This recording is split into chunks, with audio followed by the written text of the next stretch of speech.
Well, hello and greetings to my sisters of Alpha Chi Chapter, Iota Phi Lambda Sorority Incorporated.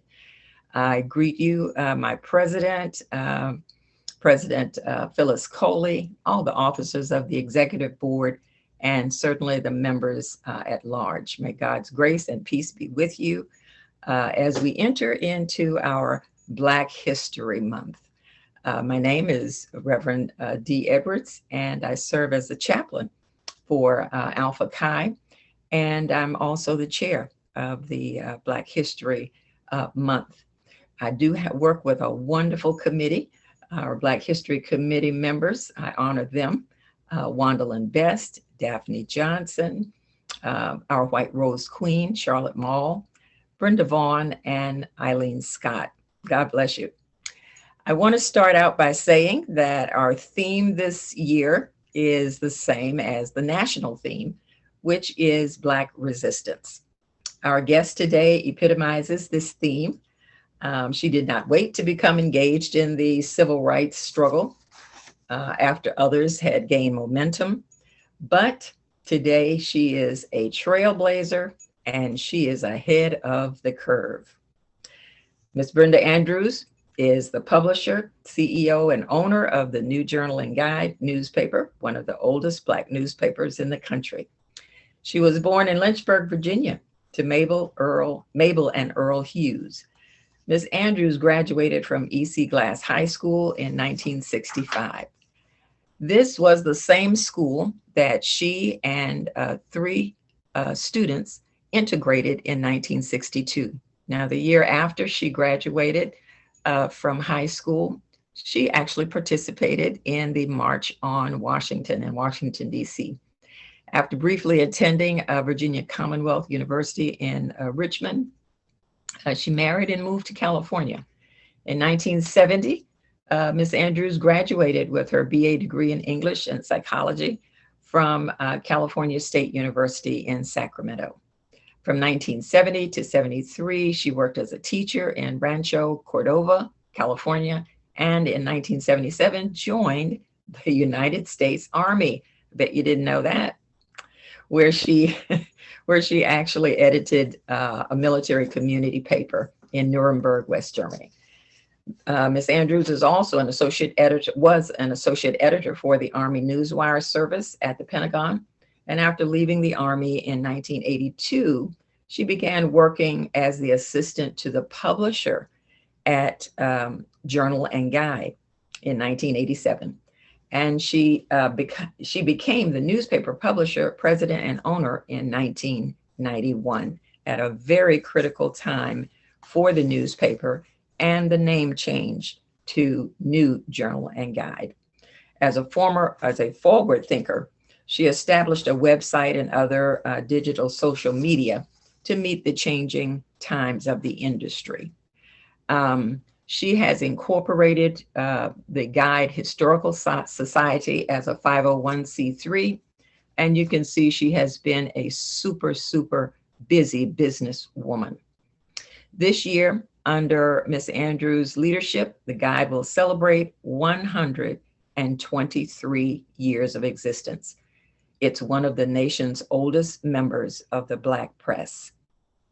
Ms. Andrews has been the recipient of many honors, including the 2013 MLK Memorial Award from Old Dominion University and the Tidewater Humanitarian Award from the Virginia Center for Inclusive Communities in 2016. In 2015, Brenda was named one of the top 25 women in arts for the Southeastern Virginia Arts Association and one of the top 25 businesswomen in the Hampton Roads Business Journal called The Inside Business. In 2017, Ms. Andrews was a Journey for Success Legendary Pearl honoree. She's also served on boards of the National Newspaper Publishers Association and served as an honors fellow and foundation board member at Norfolk State University. I really, really could go on and on about this wonderful woman, but I wanted you to know some of who she is, and we'll find out more in this interview. Her community engagement and passion for the people has gone unparalleled. Please welcome the one, the only, Ms. Brenda Hughes Andrews. Welcome. Thank you. Thank you. Thank you. Thank you for inviting me to be a part of your Black History Month observance. And I look forward to this interview. Oh, I'm so happy. And look, and she'll have to help me out because I'm a novice at this stuff. So she's just knows all of this, these great pieces of information, and so we're gonna try to pull it all out of her so we can just get all inside her head and understand who it is that this great businesswoman is. My first question for you today is that it appears that even from a youth, you were very astute and just politically active, involved. The March on Washington that you heard me speak about. Was there someone who influenced you, to participate in these kinds of things? You don't really see that in just every, teenager. Yeah, I really, as I looked at that question and thought back and remembered that even at the age of 4, I knew what I had been called to do on this earth. Even at the age of 4, I knew that I was ordained and destined to be a teacher. Now, of course, at the age of 4, that for me, that meant teaching school, being in the classroom, because that's where my understanding of teaching came from. But over the years, I have learned that there are many ways to teach. And what I do, even as publisher of the Journal and Guide, is teach about our culture, teach about our people, and about our hopes, our dreams, our aspirations, and about who we are and what we are experiencing and have experienced in our country. So from a very early age, I knew I wanted to be a teacher, and that was always encouraged by my mother. I grew up in a single parent household. Mm-hmm. And I had actually 2 mothers, my birth mother and her sister, sis, Janet M., very proud of that M, which stood for Mosby, her lineage. And so between the 2 of them, I was able to incorporate what God had given me spiritually with what and who I was as a person growing up in Lynchburg, Virginia. I would say that my mother was more of an introverted person, but very supportive. And my aunt Sis was an extrovert and also supportive. And I identified probably more with Aunt Sis in my activism. Mm-hmm. But truly, believe it or not, there is a great part of me that's introverted as well. I can understand that exactly. But it sounds like you had really kind of the best of both worlds. Exactly. Yeah, you said you were in a single, raised by a single mom. But today, that phrase would be looked upon a little differently. But in your explanation, you had the best of the best. Yes.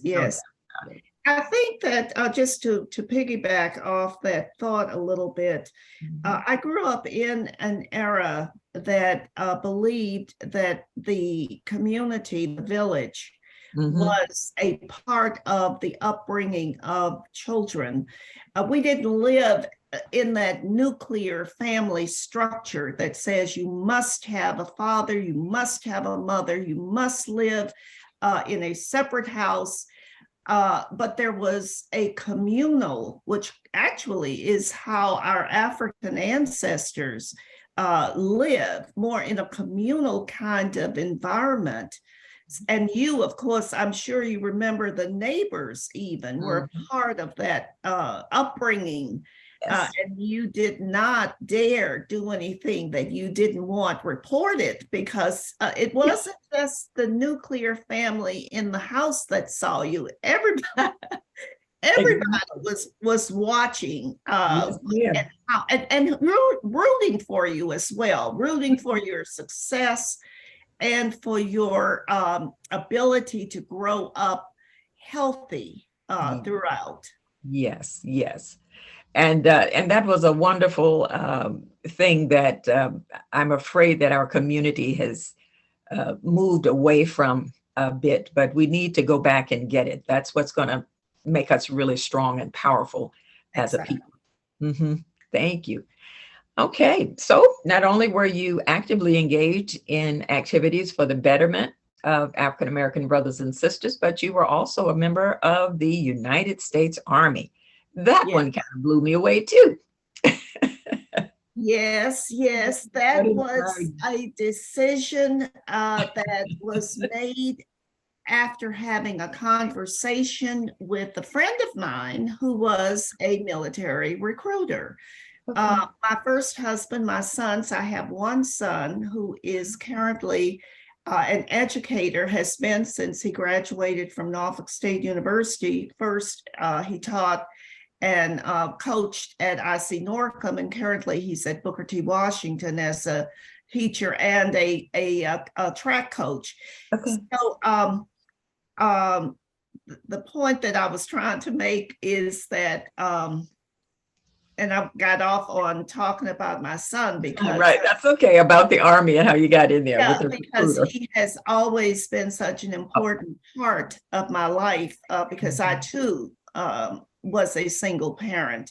But in the at that particular time, my first husband, his father, and I had separated, and I was making some life decisions about what I would do next with my life. And I had a friend who was an Army recruiter, and he did what recruiters do. He made it sound like, this is something you should try. You can always come back and do whatever else you want to do, but give it a try. And about that time, there was the theme, be all that you can be. And most of my life, I have been attracted to the idea of being the best, or being learning something new, seeking some new truth. And I thought perhaps this may be an interesting thing to do. Maybe I'll get sent to Hawaii, or maybe I'll get to some place that I can't afford to go, but I can go at the Army's expense. And so once I actually raised my hand and decided to make that choice, it wasn't quite like I had imagined. I did not get to go to Hawaii at the expense of the Army, but I did have a good 4 years. I had a decision at the end of my 4-year commitment to make, would I continue, because I'd had such an exciting, I'd spent 2 years in Germany and 2 years in at the Pentagon.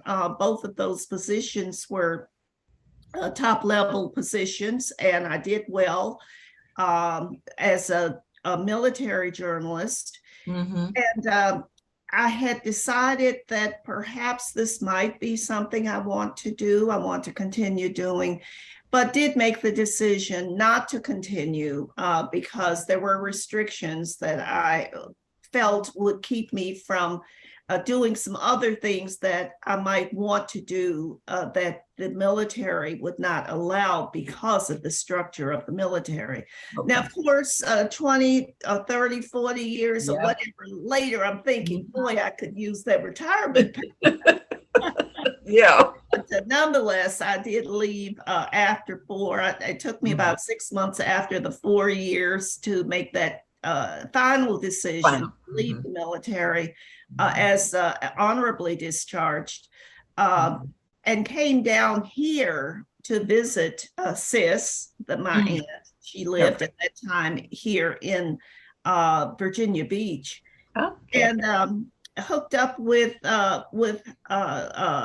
New Calvary, where Dr. Milton Reed at that time was Mhm. the pastor and the owner and publisher of the Journaling Guide. And Right. now the rest is history. Absolutely. Absolutely. Wow. What a wonderful experience. But it's all tied in together. The decisions that you've made, the way that you thought when you were, really a small child. All of those things are kind of rolling out, to this point. But we want to find out some more, so that we can, kind of go right along with you, as you have traveled. You're credited as the first Black American Canadian, not you are, I'm sorry, credited as the first Black American Canadian female newspaper editor and publisher in North America. And that woman's name is was Mary Ann Shadd Carey. Your areas of interest in journalism and writing and so forth were certainly germane to your career choices. But what brought you specifically to Norfolk, and we just found that out, was through your Aunt Sis. You came here to visit. Did you ever have an idea that you might one day own that newspaper, be the publisher, CEO, and owner of that little newspaper? No, no, no. That's not on the agenda, I can At assure all. you. In fact, the reason I can recall, and Dr. Reed and I laughed about this many times over the years. Yeah. I can recall being interviewed by him, and of course he said, "Well, why do you want to come here? What do you think you can offer?" The Yeah. traditional questions that employer will Sure. ask a prospective employee. Yeah. And I thought about it, and I said something very profound like, "I'm looking for a challenge." Okay. Well, in actuality, I was looking for a job because I had at that time been out of the military probably 6 to 8 months, that time period. I had gotten out in March, and this was in October of the same year, 1982. And so when I said profoundly, "I'm looking for a challenge," Yeah. and he later told me in the back of his mind was going, "Have I got A challenge. for you?" And so, of course, we just hit it off very quickly, because Dr. Reed, if you knew him, Yes. also was very much involved in the civil rights Yes. movement, Mhm. and was actually a lieutenant of Dr. Martin Luther King. Yeah. So we shared, I was younger than he. Mhm. Uh, I was still a child activist, and the older I get, the more child I become. But I was a child activist, and he was a young adult activist with Yes. Dr. King. And so I had a great deal of regard and respect for him immediately, and as he did for me, because we shared that civil rights background and interest in our people and in our culture, and in, of course, bringing our people into the fullness of democracy here in America. So that just worked very well. And I did become, at that point, the title that was given me was assistant to the publisher. Uh, Mhm. and my job primarily, however, was to be more in the editorial line, Mhm. because his daughter was in process of moving to Africa and getting married. But after I joined the company, I never fully worked in that capacity as editor. I immediately, and he did not have any problem with this happening, Okay. immediately became the go-to person, and began to assume more and more responsibility for the the company, the business part of the company, Mm-hmm. as opposed to getting the newspaper out. At that time, this was in the mid 80s by this point, the Journaling Guide had it owned the building on Princess Anne Road across from the Booker T. Washington High School. I remember. A two-story building. We had tenants in the building, and we had at that time new updated equipment compared to what we have today with our small but very sharp technology. These were big pieces of equipment, but it was the state of the art for that time period. And so as I began to do more and more and to learn more and more, because I am a learner, I just enjoy learning new things. I truly began to understand more and more about what the Black press is, what it has always been, and how important it is for people of African descent and all descent to have a voice that articulates who they are, and how important it is to be a part of the narrative of defining who we are, particularly here in America. So it was just a natural progression from just being here to get a paycheck, which was in the back of my mind, as I told Dr. Reed, I'm looking for a challenge, to actually becoming an advocate for the continuation of the Journaling Guide. And as I learned more and more about the newspaper's history, the newspaper's legacy, the importance that P.B. Young Sr. and his family, who were the founding publishing family, how they had created here in the Hampton Roads area, especially in Norfolk, an institution, not a business solely, not a newspaper, but an institution.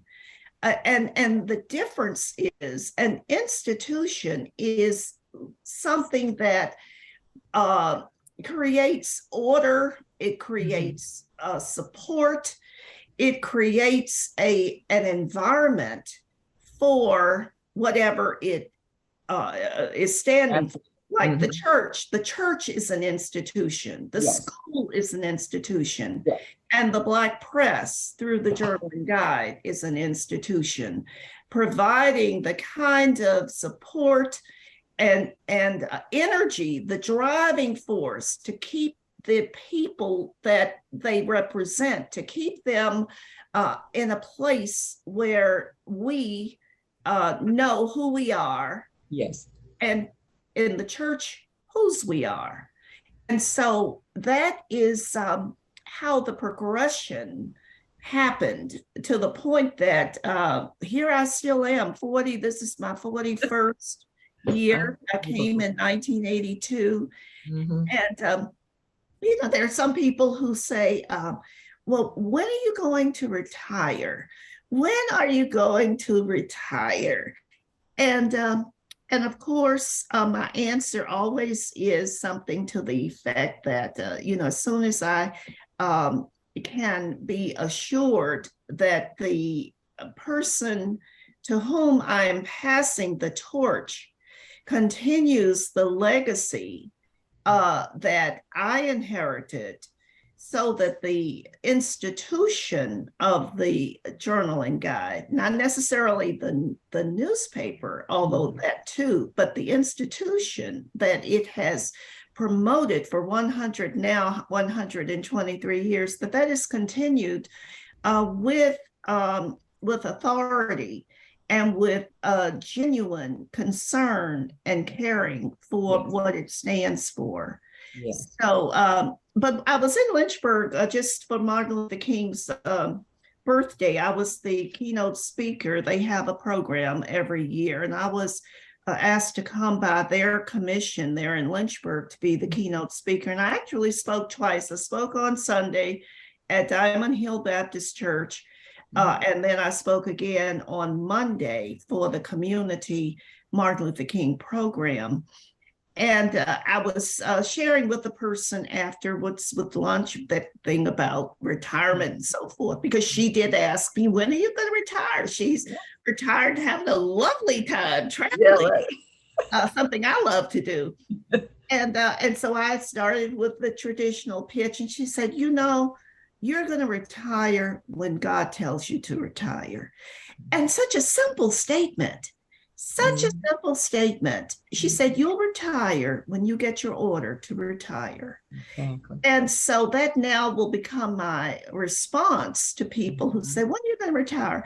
Because I believe, and I know I can go further than believing. I know that my purpose and my presence here at the Journaling Guide were divinely ordained. You know, and Jeremiah says, God had for me Yes. the plans before I was formed, which is why at age 4, I was teaching on my back porch with the authority that was given to me from on high. And so whenever God says, okay, Brenda, I've prepared your succession, I've prepared for the passing of the torch. And it's not because it's not my institution. It's his institution. And so he knows, he's got all that lined up. And I don't know. I'm just going to continue, as Dr. King said, to do God's will as long as I can. And when that decision on his part is made, then I know that all things happen for the good of those who love the Lord and are called according to his purpose. And I know that I am. Oh, hallelujah.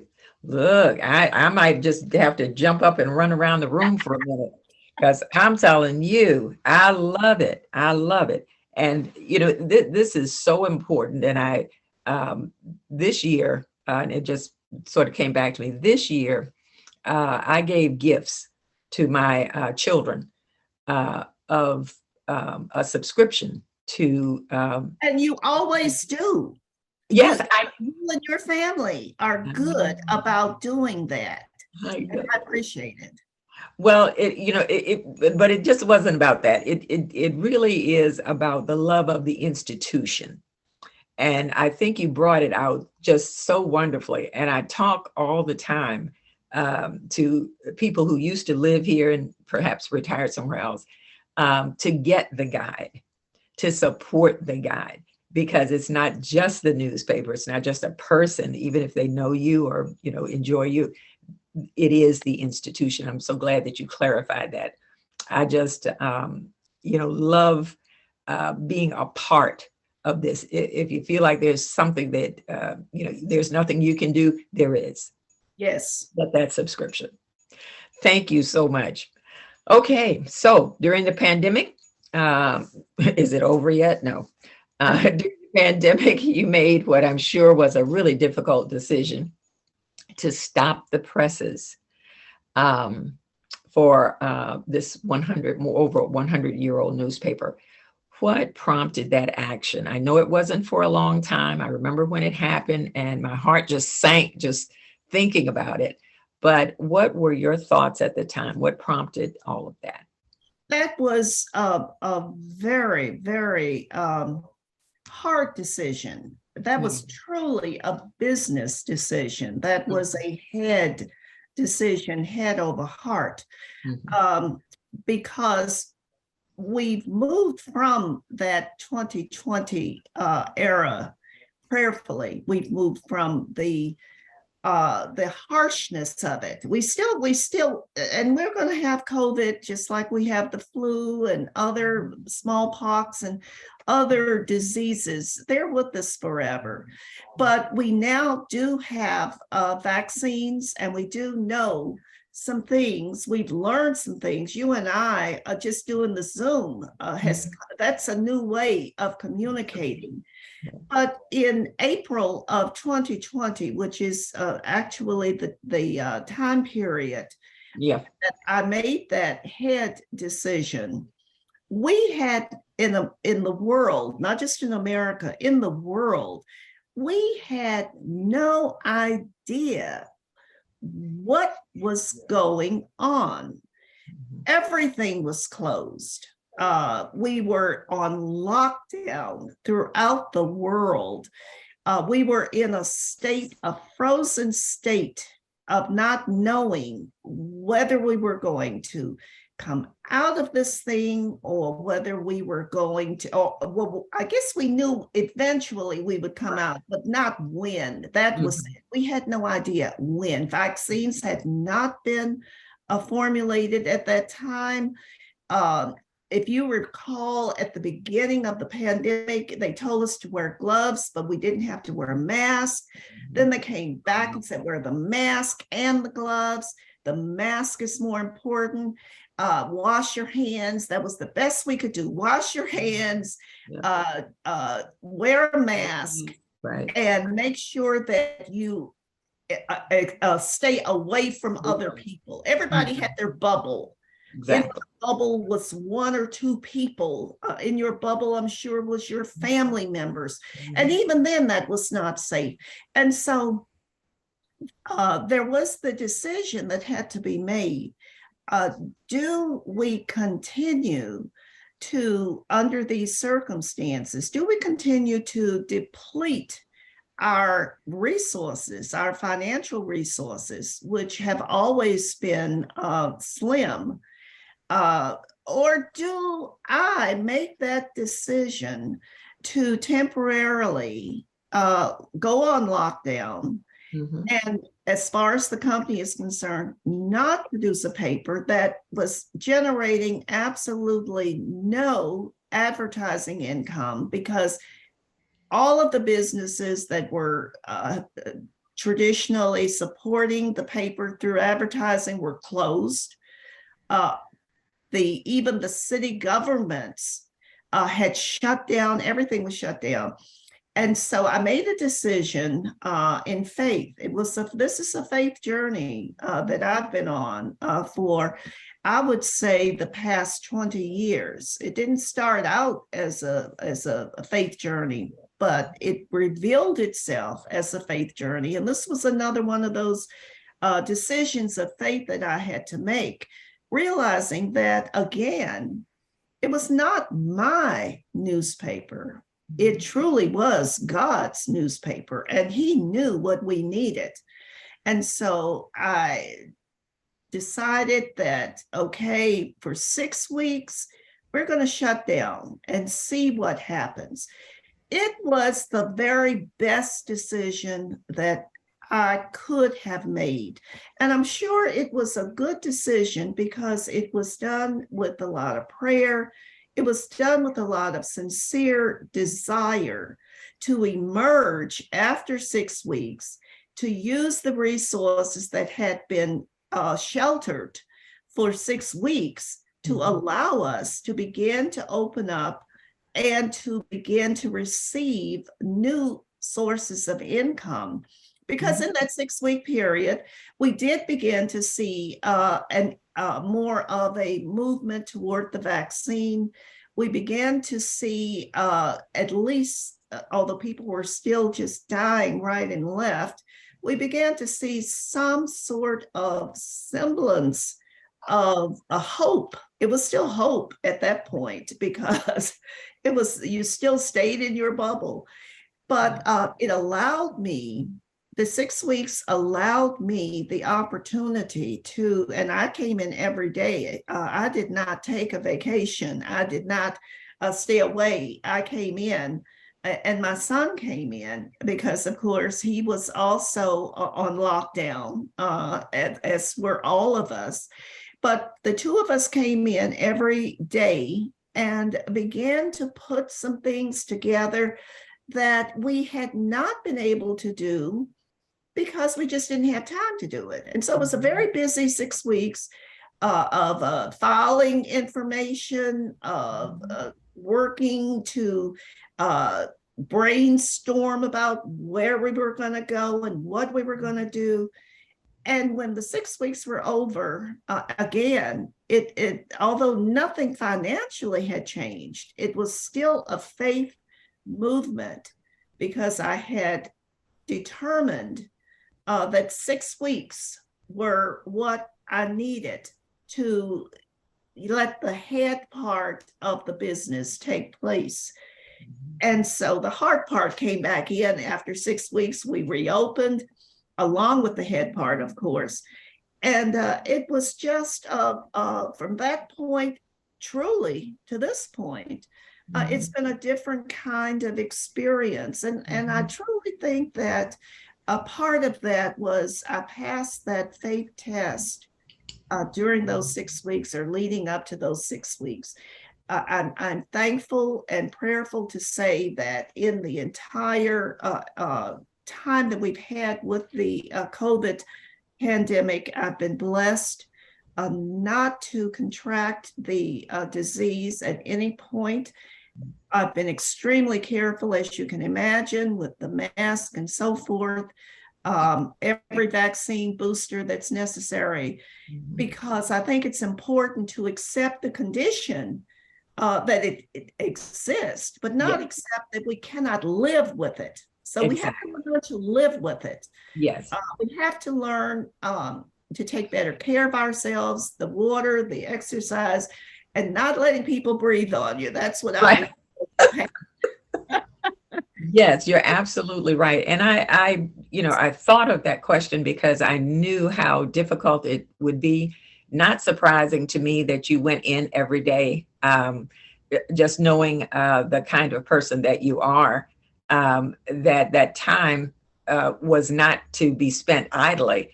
Exactly. God had arranged it so that the decision was made in order for you to continue to do his work with his company. We don't doubt at all this faith journey of yours, not one iota. But it's a blessing when you understand that, the power of God that's working behind the businesswoman, the things that you do, and you're seen absolutely everywhere. You don't know how to sit still, but, and involved and, with people and circumstances and the community. So I really appreciate you. I remember reading, and I felt some kind of way. Actually, I'm going to my next question, but I felt some kind of way when I read the information in the paper, the editorial that you wrote, when NSU and Pharrell Williams had a meeting to team up and present an economic business plan. This was in 2021. And a lot of dignitaries and civic leaders were invited to the table, and you were not. I wanted to know if you could share some of that or your thinking during the time that you wrote that editorial, and just share with us for a minute. Yeah, my disturbance around that, and I felt it was necessary to do the editorial to let our readers and whomever else might be interested to let you know the thinking that is ongoing here in our area about who are our leaders, who are the people who truly are invested in the culture of the African American people who live in Hampton Roads, in the future of Black people who live in Hampton Roads. And I think it's important to understand that it wasn't just the journal and guide that was omitted. There were leaders in our religious community. There were leaders in our education community who were not a part, because there is a desire to determine who are the Black leaders. And so the hand-picking of people to speak on behalf of what Black people need or want or who we are in Hampton Roads was very evident in the decision about who was invited and who wasn't invited. Mm-hmm. Now, apart from that, the other part that disturbed me is that every news media, every television station, and the daily newspaper were invited to observe, apart from being a part of the mm-hmm. conference or the meeting, mm-hmm. but to report on and to generate stories about what happened. The Journal and Guide for 123 years has been a part of the media that reports from the mm-hmm. Black perspective what is going on. Now, you have an event that supposedly is designed to talk about an agenda for the Black community, mm-hmm. to talk about diversity in the Hampton Roads area, to talk about how we will solve some of the economic issues in Hampton Roads, and you totally ignore the Black newspaper.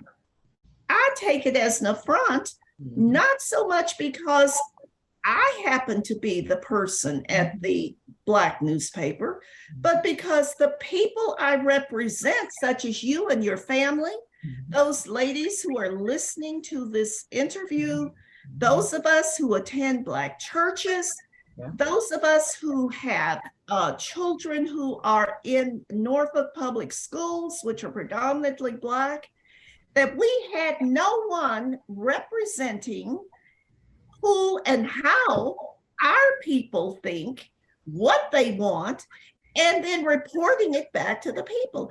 It was totally disrespectful. Mm-hmm. It was very disrespectful. It was disrespectful to the community. It was disrespected to the Black business community because there were a lot of other Black businesses that weren't there too. Mm-hmm. It was a select group of who is chosen to represent the thinking of Black people in Hampton Roads. And that disturbed me. Yeah. And I know that that attitude and that program was not planned, or the invitations were not done by Mr. Williams. They were done by people who represent him and people who supposedly know Hampton Roads. Now, if you know Hampton Roads and you don't know that there's a Black newspaper that has represented the Black community and the Black voice and the Black perspective for 123 years, then it's because you don't want to know. And the question then becomes, why don't you want to know? So that was why I felt it was important to do the editorial and hopefully to alert or to get people to thinking, not so much about Brenda Andrews, but thinking about themselves, thinking about your group. How many times have we been invited to the table with our thoughts, our perspectives, our answers to some of the problems that face the Black community in Hampton Roads? So that was the reason behind that editorial. Well, I did read that, and I was very, very disturbed about it. My husband and I talked about it because we could not figure out, I mean, what is the point of omitting our newspaper and our perspective? That's the one. Yes.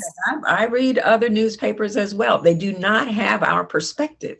Yes. So it bothered me. It bothered us quite a bit. Not just because it was you. We love you. But right.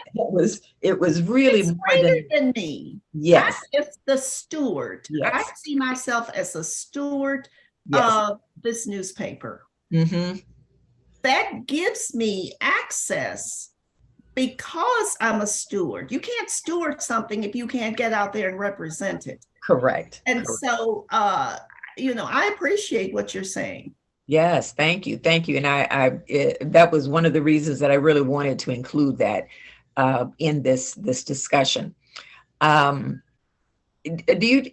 Is there any time that you can think of where? Well, first of all, let me just ask you, which is not on the original questions. What was there? Did you receive any comments, any feedback with regard to Not that? one, Interesting. not one, not one comment from anyone that was identified in the editorial. Not one. I found that extremely interesting as well, which leads me to believe that it was not an oversight, that there was intentionality there. Yes, and that's what I'm hearing. That's why that question came up so easily in my mind to ask you. Ooh, we're still at it. We keep digging. We're going to work it. Yeah, regardless. Regardless. This is a Well, faith. you see, we're still here. Yes, indeed. Still here. Yes, indeed. So I think the next thing that I wanted to ask you about was if what you see in the future, and you've kind of shared some of that as we've talked. What is the legacy that you wish to leave? We're not talking about retirement until God says so, of course. But as your legacy, what do you wish to leave for the next generation? I would like to be remembered as a person who accepted the charge to lead the newspaper at a critical time in its history. It was much easier 50, 60, 70 years ago when we lived in segregated environments and we valued our institutions. And today we live in a society and in an environment where we don't truly understand how important it is to be able to speak for yourself. And so I would like to be remembered. I'd like my legacy to be that I understood how important media is. I understand how important the Black perspective is, especially today when most Black people don't even know who they are anymore. Yes. And I don't say that with any hostility. What I mean by that is that we don't understand the power that we have as people, as inheritors of the civil rights movement. We should not be doing and going through some of the same things in 2023 that we encountered back during Dr. King's day.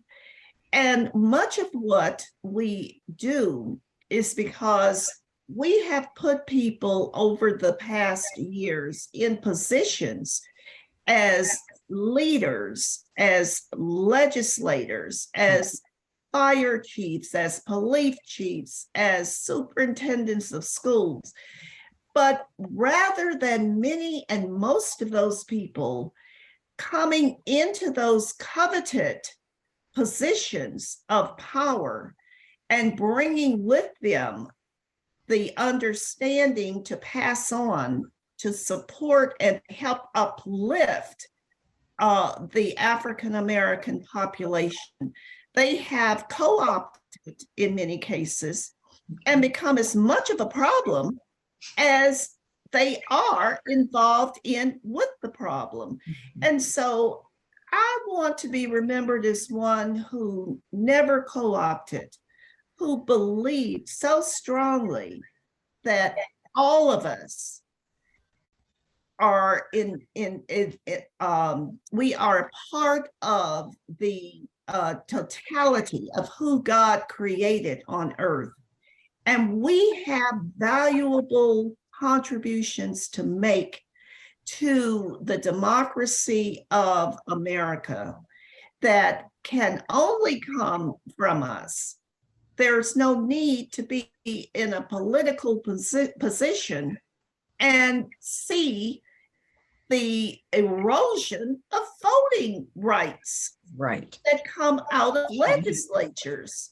Yes. So we've just lost the way. But I'm excited. I'm excited to have been given the opportunity that Dr. Reed gave me when I said I was looking for a challenge. Yes. Because Lord knows that was not true at that time. It's been a challenge. And I accepted the challenge once I realized what I had involved myself in. And I have been working diligently and faithfully because I believe in our people and in our the empowerment of our people that God has given us, not society. Society hasn't empowered us. God has empowered us, but we have not stepped into that. Yes, right. Well, I know that the generations following will receive every bit of that. We will be blessed because of living in this particular period of time. They will look back at what you've done, what you've said, what you've tried to do, and I know that it will be a continuation of your legacy. It's just that important. But we are so grateful today, Ms. Andrews, that you have just taken time out of your really super busy schedule to be with us. Black History Month certainly should be 365, but the Black experience is what you have shared in your newspaper, and we are grateful for that. You are truly an icon of grace, intellect, and wisdom. And we pray that this unending work to which you have been called by God to do just continues until he says, well done. Thank you. And he keep you in perfect peace always. Thank you again, Ms. Andrews, publisher, CEO, and owner of New Journal and Guide newspaper, Norfolk, Virginia. Yeah. Businesswoman, community activist extraordinaire. Thank you so much. I appreciate you. There's ever anything that Iota Phi Lambda sorority, Alpha Chi chapter can do for you, please, please let us know. We love you. Thank you. I love you. Thank you so much. Have a wonderful evening. Thank you. You too. Thanks.